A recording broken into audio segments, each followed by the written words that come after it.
You had dogs on the street? Yeah. Pit bull, basically, Yeah. Like everybody in the neighborhood had a pit bull? yeah. Mm-hmm. I got 2 on though. Like when we say about 7 months, see, my dog had her puppy. She was like 7 months, she got pregnant, she dropped at 9, but all her puppies died. Probably, they all died? Yeah. Probably from parvo. You guys gotta vaccinate your dogs. If you guys have dogs when you get out, and you need help with them, you wanna do the right thing, call me. I deliver. I'll come, I'll vaccinate your dogs, I'll show you how to do it. It's real important, especially around this area. Parvo runs rampant. I can't tell you how many dogs I've treated for parvo over here. It's a lot cheaper to prevent it than it is to treat it. And you know, these dogs, when they're puppies, they need shots starting at 6 weeks old. You gotta start deworming them at 3 weeks. And I didn't just knock that mic out, did I? I was scratching my neck. Did I knock the mic? You're good? Right. All right, cool. There's a lot that you could teach people, you know? But you guys had dogs before you came inside? Yeah. Cat. Yeah. Dog and a cat. With 2 dogs and a cat. Walk around on pit bull and a cat. Okay, none of them were fixed, right? You didn't have them fixed? When you come out, you're gonna fix them, right? Yeah.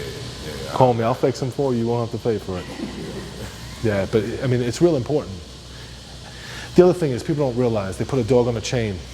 A dog on a chain is 2 times more likely to bite somebody than a dog that's not chained. Dogs don't need to be chained, they need to be inside. You keep a dog outside on a chain, it's gonna get nasty. Think about it, if you want a chain all day, you'd be unhappy too. Yeah, I mean it does, it makes them nasty. It really does, and especially, any of you guys have children? Okay, here's another important statistic. Unneutered male dogs bite a lot more children than dogs that are fixed. I mean, I don't remember the exact number, but it's really, really high. I think 90% of all dog bites happen between dogs and kids that are like 2 to 16. Don't quote me on that number, I have to refresh it, I haven't looked at it in a while, but most dog bites happen between dogs and children. Large percentage of those, I mean, way over half, I think it's like 70 some odd percent, are unneutered male dogs. It's that testosterone in them, you know? And it's real important. The other thing about fixing your animals, number one, your female's not gonna go into heat anymore, so she's not gonna be bleeding all over the place, setting every dog off in the neighborhood. You fix your male, he won't run off looking for a female in heat. And they'll stop marking the furniture, they'll stop hyping, humping, stop lifting their leg. It reduces the risk of cancers. Pit bulls are prone to it. Pit bulls are prone to cancer. The females, and the female parts, the ovarian cancer, hell yeah. Yeah, big time. Pit bulls are very prone to it. And testicular cancer in the males, really bad.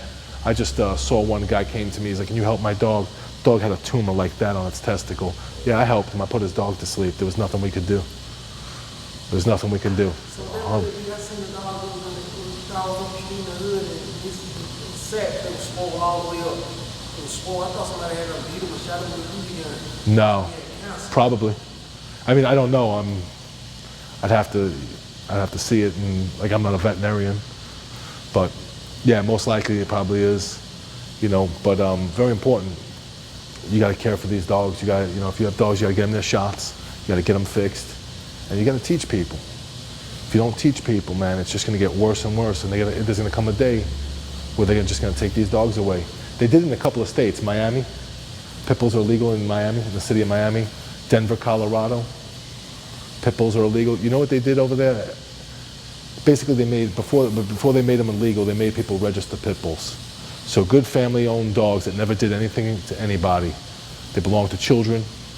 So they registered their dogs. Yes, we're proud pit bull owners. Here we are. We own a pit bull and it's a good dog. We'll register them. All the guys who fight the dogs don't register their dogs. The good family-owned dogs are all registered. So when they decided to make them illegal, whose dogs did they come get first? Easy pickings. The ones that. So they took dogs out of people's homes. There were family dogs that never did anything and they killed them. It's heading that way over here. We're fighting it every time I turn around. And something happens and there's a pit bull involved, it makes it easier for them to come in. And then easier to come in. People hate these dogs. When I found out when the lady came with DSL, most of the dogs that were white people wasn't even pit bulls, they just looked like pit bulls. That's, see, here's the other thing. Yeah, here's the other thing. Pit bull. This is not a breed. There is no breed of dog called a pit bull. A pit bull is a very general classification. There's 3 dogs that make up what they call pit bulls. There's an American Pit Bull Terrier, there's a Staffordshire Terrier, the American Staffordshire Terrier, and there's a Staffordshire Bull Terrier. Those are like the 3 real, what they call pit bulls. Everything else is just an offset. Like these big 100-pound, like Razor's Edge and these Gottis, and you know, like you see like all these guys, these big blue dogs. Those aren't pit bulls. They're Mastiff cuts. They have Mastiffs bred along the lines. They're these big gargoyle-looking things that breathe like this. You don't want those. Those aren't dogs. You know, they're monsters. They're big, ugly monsters that they serve no purpose. They're just breeding them for the size of their head. The other thing is, these people breed dogs. I watch these kids in the ghetto. They'll come in there and they'll say, "Hey man, look at that dog. I want to breed him. You know nothing about this dog. He might have a disease. He might have bad hips. He might have anything." I have a 2-year-old blue female. She's the most beautiful thing in the world. She's going to lose her legs soon because she's going to have to use a little wheel cart because she has such bad breeding that her hips are just destroyed. People don't look, when you breed a dog, if you're going to breed it, do health checks on them, x-ray them, do them right. You got to know where they came from. Everybody sits there and says, "Oh, I have this pit bull. He's a so-and-so. He's a, my favorite is, oh, he's a Colby. He's a Colby." Colby's like one of the originators of pit bulls that brought him over from Ireland. I don't think you have a Colby. Very hard to get a real Colby. And if you had a, I mean, you could put papers on anything. People, "Oh, my dog has papers." I can make that dog a pit bull. I can make that dog a poodle. It'll cost me $100 to register it. Big deal. That's all. And people say, "I got papers on my dog." "Oh, you got papers? Great. I paid $2,500 for a dog." "Well, good. I saw your $2,500 litter mate in the pound the other day." I mean, I've seen dogs that are show quality dogs end up in the pound. It doesn't mean anything. What's that? Bred up on bulldog. Bulldog, they said Staffordshire Terrier dog, they wasn't meant to fight. Back in the 1800s. The Staffordshires? They was for keeping kids. They call them nanny dogs. Yeah. I know, and yeah. Yeah. And the old time fighters, if you go read about it, I mean, you guys got a library here? Yeah, I don't know if you guys, if you start looking up the old time dog fighters, they were family pets, man.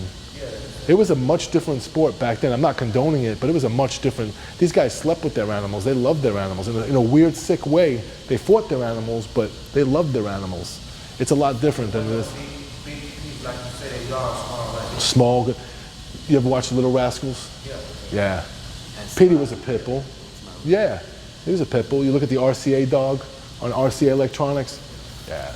I mean, back then they had a good image. They were, I mean, I'm sure Johanna spoke to you guys. Was it Johanna? Stubby's Heroes?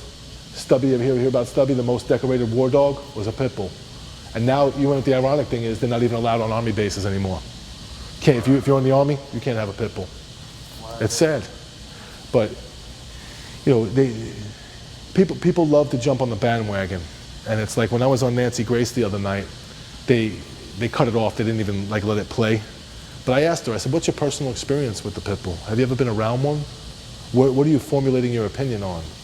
No, they formulated on what they see on the news. She wouldn't answer me, of course, because it would have made her look unintelligent. But people, they don't know the dog. There are bad pit bulls.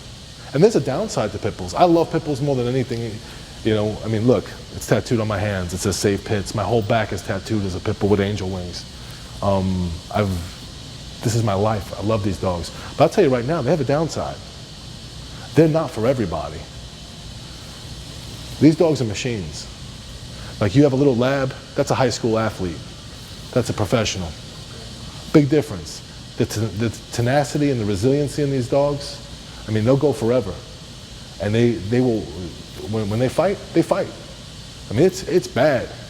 A little 35-pound pit bull will whoop your ass and make you feel like, oh man.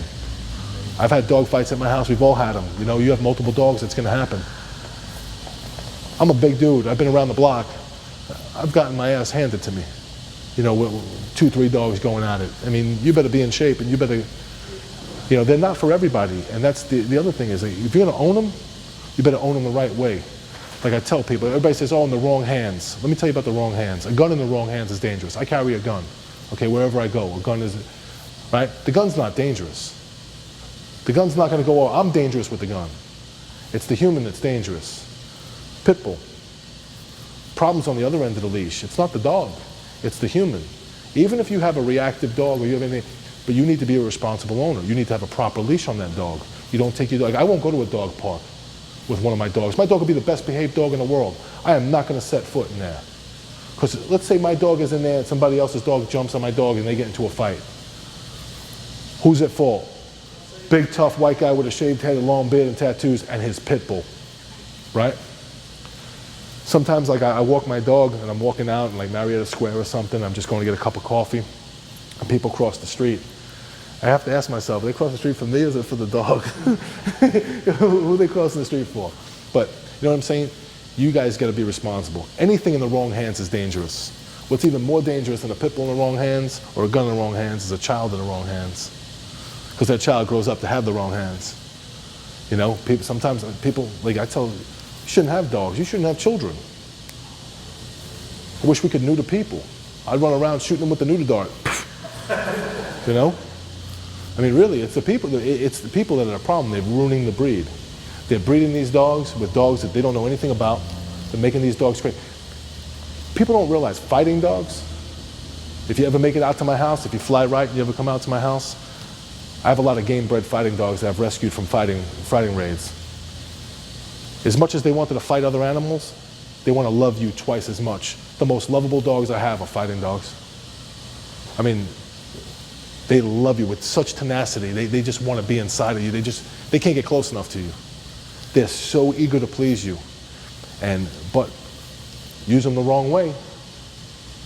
You know, I was sitting there with Nancy Grace, and I had one of my big pits with me. He's about 70 pounds. Beautiful American Bulldog Pit Bull mix, big head on him. I took him from the pound. He's about 7 years old. Really well-behaved dog. And she turns around and she's like, that dog could snap somebody's neck. I said, so can I. It doesn't mean I'm going to do it. You know? They just have a real bad rep. I mean, you'll see it.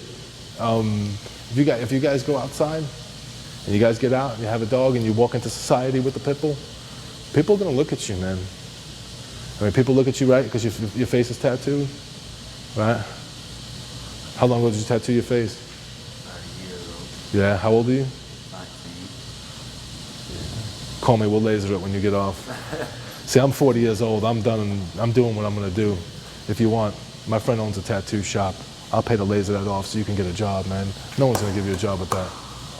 I get judged all the time, man, and it's hard. It's hard. If you want to do it, man, the gangbanging stuff, it's going to get you nowhere. It's not going to get you. Your friends, how many of your friends come visit you? How many of your friends put money in your commissary? Your girls that you were with while you were outside? No, man, they're not going to be there.